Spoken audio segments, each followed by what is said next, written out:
শহরে আগামী 7টা দিন কাটাতে চলেছে। এই জায়গাটা কিভাবে এক্সিস্ট করে? যদিও এটাকে মনে হতে পারে আমরা ভবিষ্যতে চলে এসেছি, এই শহরটি একটি খনির ভিতরে তৈরি করা হয়েছে যা প্রায় 1000 বছর আগের এবং অগণিত সুড়ঙ্গ ও চেম্বার সহ। আমরা কি ভয়াবহতার মধ্যে পড়বো কে জানে। এই সিঁড়ি যা এই শহরে নেমে যাচ্ছে এই সিঁড়ির বয়স কত? আমাদের থেকে বয়স্ক।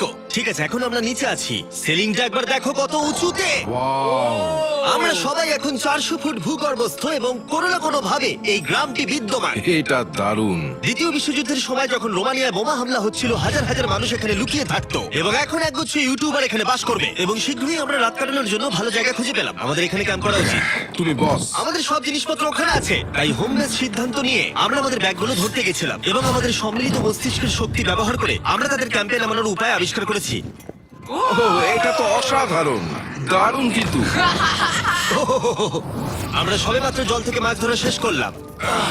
চ্যালেঞ্জের জন্য আমাদের খাবার সমস্ত ব্যাগ ফুড এবং আমরা প্রত্যেক একটা ব্যাগ নিয়ে এসেছি। তোমারটা কি আছে কার্ল?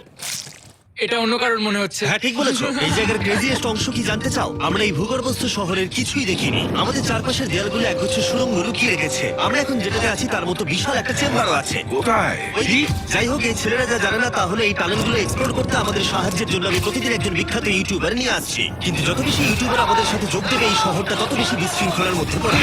ভাই, আমরা একটা যুক্তিসঙ্গত সময় ঘুমাতে যাচ্ছি কারণ সকালে আমি একটা বড় সারপ্রাইজ কি দেবো। বলছো তুমি? আন্ডারগ্রাউন্ড সিটিতে প্রথম দিনটা সফল হয়েছে। তাহলে সকালে